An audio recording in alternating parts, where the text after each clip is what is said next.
30 minute तो पूरे शरीर को ऐसा व्यायाम में रखो पसीना पसीना हो जाए। अब 8-10 बजे तक सो रहे हैं तो व्यायाम कब करें? 4 बजे उठ के नहा धो करके घंटा दंड बैठक मारे तो आप देखो आपका जीवन प्रकाशित होने लगे। एक सीमा तक अब वो हमारे इष्ट और गुरु को गाली देने लगे, अब वो धर्म विरुद्ध आक्रमण करने लगे। अब वो सीमा पार हो गया है। एक सीमा है जहां तक हम अपने धर्म की रक्षा के लिए, अध्यात्म की रक्षा के लिए शांत हैं। और इस अब जैसे कोई आके हमारे प्रभु की, हमारे गुरु की अवहेलना करने लगे तो वाणी में जितनी दम है, बुद्धि में जितना पावर है और शरीर में जितना पावर है, हम उसका विरोध ऊर्ध्वपुंड लगा होता है तो भय लग जाता है महाराज। नहीं, काल नेमी ने वो भी राम राम बोल रहा था, इसीलिए सर झुकाया था, लेकिन अब देखा कपट, ये तो पाखंड कर रहा है, ये तो राक्षस है। हनुमान जी ने उठा पटक दिया था। ये मत सोचो कि तुम कहीं से झांक कर देख रहे हो, तुम्हारी तरफ कोई देख रहा, मुस्कुरा दिया मतलब तुम्हारे नाश के लिए बाण संधान हो चुका है होश में। इसे तुम प्यार मत समझना। संतों से सुना जाता है उनके अनुभव की बातें, इसे प्यार मत समझना, इसे वार समझना। पहला वार का चैलेंज हो चुका है। होश में तो हो जाओ, नहीं तो ऐसे नार की गति में गिरा दिए जाओगे जहां से खड़े होना मुश्किल है। मेरी बात, मेरी प्रार्थना समझ लीजिए आप। पूरा का पूरा जीवन हो जाता है, हाथ कुछ नहीं लगने देती। ये प्रचंड माया भगवान की है। तुमने ब्रह्मचर्य को जाना ही नहीं, इधर उधर से हर तरह से भ्रष्ट आचरण। अब वो संतान कैसे हुए? अब देखो, हंसी मजाक की बात है, अब देखा गोदी में चश्मा लगा है, भगवान गोदी में है, शुगर है 500। अब बोलो इनको जवानी आएगी कभी? क्या हुआ? ये गलतियां हो गई।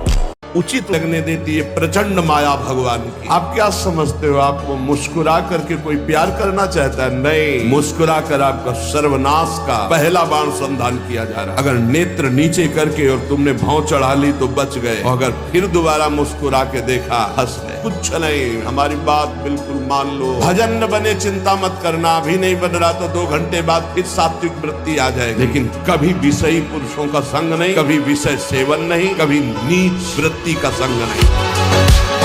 जो भगवत मार्ग से विमुख चल रहे, पापी जन, दुष्ट जन, प्रपंची जन, इनकी बातें सुनना, इनसे बातें करना, इनसे गोष्ठी करना बंद कर दो, नहीं तो नरकगामी हो जाओगे। जो दूसरे की निंदा करते हैं, दूसरे की निंदा सुनते हैं, दूसरे की निंदा का अनुमोदन करते हैं, तीनों को बराबर दंड मिलता है। प्रायः ये बातें बहुत अच्छी लगती है। जब किसी की निंदा होती है ना, तो मलिन अंतःकरण बहुत गौर से सुनता है, और जब सत्संग होता है ना, तब प्रपंच की याद आती, भागता है मन संसार में। अरे कहाँ भगवत आनंद की रसानुभूति करने के लिए मानव देह मिला है। सतमार्ग ग्रहण करो, सच्चाई से चलो, नाम जप करो, विश्व में अपने आप तुम्हारी कीर्ति हो जाएगी। मेरी बात अब तो सुन लो भाई, ये जितना तुम देख रहे हो सबका विनाश होगा। इधर दीवाल है, इधर 50 जानवर हैं, हरी हरी घास खा रहे हैं। दीवाल के पीछे गड़ासे में कटते चले जा रहे हैं। घास खाने वालों को ये पता नहीं कि हम भी नंबर में हैं। ठीक ऐसे ही ये सुख की छाया की दीवाल डालकर माया मुझे फंसाए हुए और काल काटता चला जा रहा है। जिन भोगों के लिए तुम लालायित हो रहे हो, उन सब नीच पशु पक्षियों को भी प्राप्त है। 20-20 बच्चे होते हैं सुख। तुम्हें जितना बढ़िया मोटा गद्दा में सुख मिलता है, उसको कीचड़ में मिलता है। तुम्हें जो रबड़ी रसगुल्ला खाने में सुख मिलता है, उसको बिष्ठा में मिलता है। जैसे तुम्हें मैथुन धर्म में सुख मिलता है, ऐसे उसको भी मिलता है। अंतर क्या रह गया? अगर परमात्मा का भजन नहीं हुआ तो तिनते खर सूकर स्वान भले। ब्रह्मचर्य सेवन से अमोघ लाभ प्राप्त होता है। पहला, स्मरण शक्ति, धारणा शक्ति, संकल्प शक्ति, इच्छा शक्ति, उत्साह शक्ति और शरीर शक्ति, ये शक्तियां उसके अंदर प्रकाशित होती है जो ब्रह्मचर्य का पोषण करता है। जो परमार्थ मार्ग के साधक हैं, महान पद पर आरूढ़ होना चाहते हैं, उन साधक को ये काम भ्रष्ट करने के लिए चुनौती देता है। परिणाम में भयंकर दुख प्रदान करने वाली ये काम वृत्ति है, इसीलिए नित्य दुश्मन है साधक का। ये जो वीर शक्ति है, ये अमोघ बल प्रदान करती है। स्मृति, शरीर में एकदम बिजली जैसा करंट, रात दिन एकदम उत्साह पूर्वक कार्य करते रहो, फिर भी थकान ना आना। वर्षों की बात तुम्हारी स्मृति में रहना। कोई बात पकड़ लो तो हजारों बार उसका चिंतन करने की सामर्थ्य रखना। यदि ये गंदी लालसाएं उत्पन्न हो रही हैं तो थोड़ा शासन में लाओ अपनी इंद्रियों को, छूट मत दो। बहुत जीवन व्यर्थ कर दिया इन इंद्रियों ने, अब सावधान हो जाओ। तुम स्वतंत्र सिंहवत जीवन व्यतीत करने के लिए मानव जीवन प्रकट किए। तुम इंद्रियों के गुलाम होकर, मन के गुलाम होकर, भोगों के गुलाम होकर के जीने के लिए नहीं आए हो मनुष्य देह में। देवता तरसते हैं इस मानव देह के लिए। क्यों? क्योंकि साधन धाम मोक्ष कर द्वारा, इससे साधना करके हम जीवन मुक्त महापुरुष हो सकते हैं। नहीं, तुम्हें किसी से गिगियाने की जरूरत नहीं।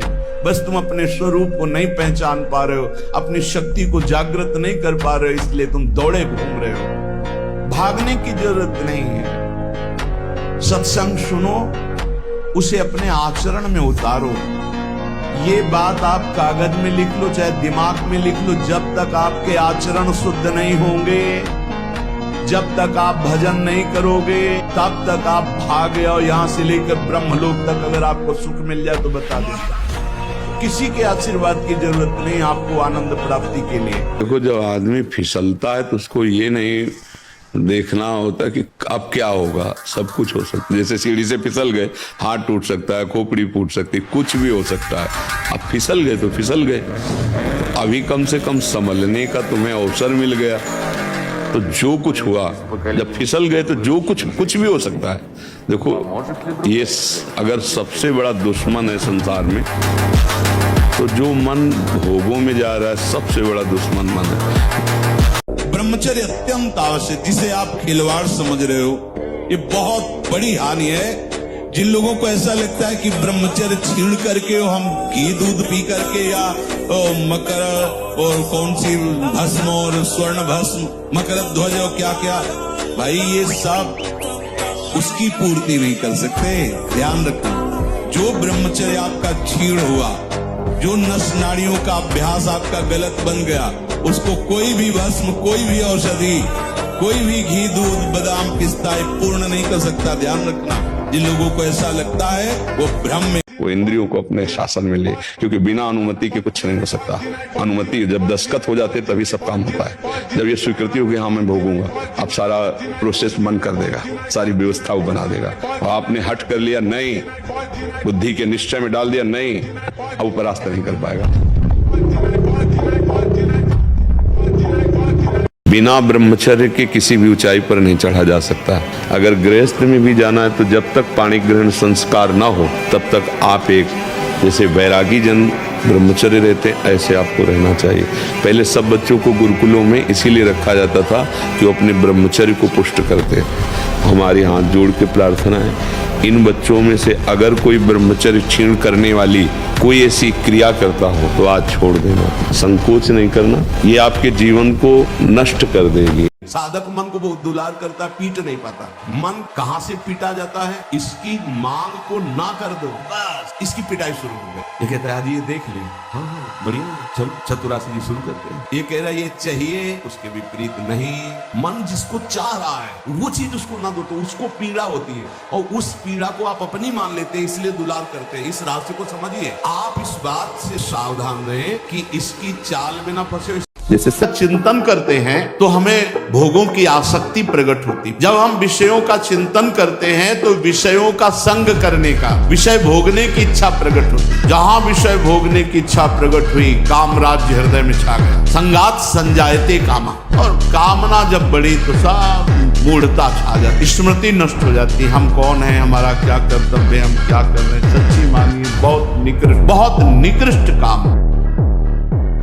अगर अभी तुम निश्चय कर लो मैं मरा, अब तुमको कोई नहीं मार सकता, सब भयभीत हो जाएंगे तुमसे। केवल एक निश्चय कर लो, आप हमारी जिंदगी की कोई परवाह नहीं। अभी तुम्हारा वो भयंकर रूप आ जाएगा कि जिस गली से निकलोगे लोग अंदर घुस जाएंगे। क्यों? आपने निर्भयता स्वीकार की। अगर हमें दिखाई ना देते तो बहुत जिद्दी स्वभाव कहते, हम पूरी सभा में कहते कि ये अरे सब नाटक है, ऐसा हम बोल देते। बिल्कुल नहीं डरते, क्योंकि पूरा जीवन उनको दिए। पर हम आपको कह रहे हैं, तुम अपने को जैसे मानते हो ऐसे परमात्मा है, ये बात गुरु की मान लो और आराधना करो, भगवान दिखाई नहीं देते। जो ब्रह्मचारी नहीं वो एक दिनचर्या नहीं चला सकता। पक्का पक्का पक्का राइट टाइम उठना, राइट टाइम की दिनचर्या केवल ब्रह्मचर्य से चल सकती, दूसरा कोई उपाय नहीं। अगर आप ब्रह्मचर्य नहीं तो ये मत करना। इसकी क्षमता केवल ब्रह्मचारी की है। इसे त्राटक क्रिया कहते हैं। इससे मन बहुत जल्दी वश में होता है, बहुत जल्दी। ये बिल्कुल इसका तो देखा है। और ऐसा एकाग्र पुरुष जो संकल्प करेगा वही हो जाए। जवानी जो है ये व्यतीत होनी चाहिए तपस्या में, जलने में, जलने में व्यतीत होनी चाहिए। तो बुढ़ापा में वर्षा हो जाएगी। जलोगे तपोगे तो वर्षा हो जाएगी। और अगर पहले ही भीजे भोगों में पड़े रहोगे तो बुढ़ापा में सड़ोगे। हमें और जोश आना चाहिए। आप जीवन में कभी असफल नहीं होंगे। रात दिन पढ़ाई करो, ब्रह्मचर्य से रहो, भगवान का नाम जप करो, माता पिता की आराधना करो। कौन सी उन्नति जो तुम्हारे चरण न चूम ले। थोड़ा आगे बढ़ो, नाम जप करो, धर्म से चलो। हर एक व्यक्ति के हृदय में इतना आत्मबल है, सब कुछ सह सकता है। तुम वो आत्मबल, वो शक्ति क्यों नहीं जागृत कर रहे हो? बड़ी सी बड़ी स्थिति जितनी भी बनी, चाहे भागवतिक बनी चाहे लौकिक बनी, हमारे लिए बनी, ऐसे भगवान का बच्चा हर ऊंचाई पर चढ़ सकता है। और जेहि चरण दे हनुमंता, चले उसका पाताल तुरंता। महान बलशाली अतुलित बलधामम, हेम शैला भदे हम। महान शक्तिशाली हनुमान जी। अगर ब्रह्मचर्य से रहो और पवित्र अन्न पाओ और डट के व्यायाम करो तो तुम किसी को भी परास्त कर सकते हो। डबल शरीर है लेकिन आपके अंदर ब्रह्मचर्य तो हो सकता है आप ऐसे हो, लेकिन डबल शरीर वाले को आप गिरा सकते हो। तो आजकल लोगों के दिमाग में पता नहीं क्या भर गया है कि शराब पीना, अंडा खाना, मांस खाना, पता नहीं उनको क्या समझ में आता है कि क्या बल है। अगर कभी 25 वर्ष के बाद गलती हुई है तो हम उसे कह सकते हैं कुछ नहीं बिगड़ा, क्योंकि तुम्हारा पुष्ट है जीवन पूर्व से, अब आगे बढ़ो।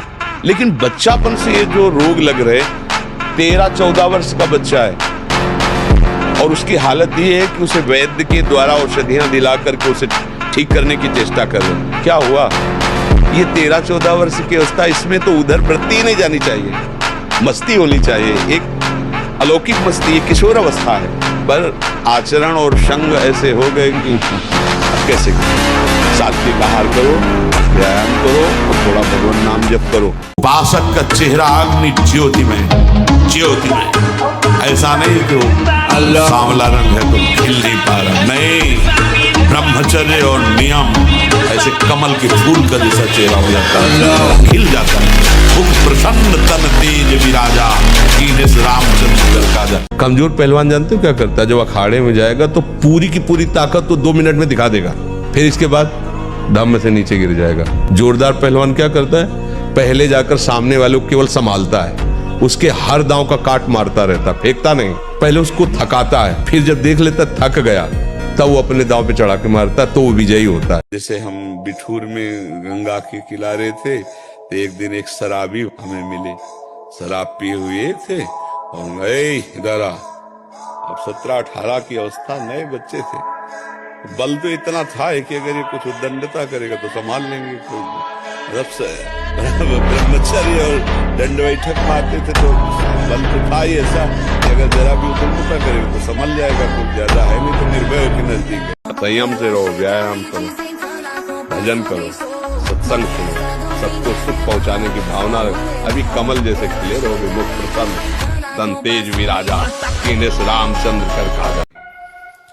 देखो, यदि आप गंदी बातें करोगे, गंदी हरकतें करोगे तो विश्व में कोई ऐसा वैद्य नहीं कि आपको ब्रह्मचारी दवा से बना दे। मान लीजिए, हमारी प्रार्थना मान लीजिए, यदि आपने अंगों को छेड़ा नहीं है तो लिख लो, आपका ब्रह्मचर्य क्षीण नहीं हो सकता। मानसिक चिंतन गंदा, प्रक्रियाएं आपकी गंदी, खान पान आपका ठीक नहीं, तो एक रोक के आप देखते जाना, आपको भजन में रुचि क्या। ब्रह्मचर्य नष्ट मतलब स्मृति शक्ति नष्ट, संकल्प शक्ति नष्ट, उत्साह नष्ट, विचारों में न्यूनता आ जाना, निगेटिव भाव का बहुत जोर से प्रबल वेग आ जाना, ये सब ब्रह्मचर्य की कमी से होता है। और जितना आप ब्रह्मचर्य नष्ट करेंगे उतने आप कमजोर होते चले जाएंगे, चाहे गृहस्थ हो चाहे विरक्त हो। हमारी बात समझ। लाखों में कोई एक ऐसा जो ये बात कि मुझे परमानंद प्रभु चाहिए, ना कि अब भोग। बहुत भोग लिया और बहुत देखा। ऐ मन, अब नहीं गलत करेंगे।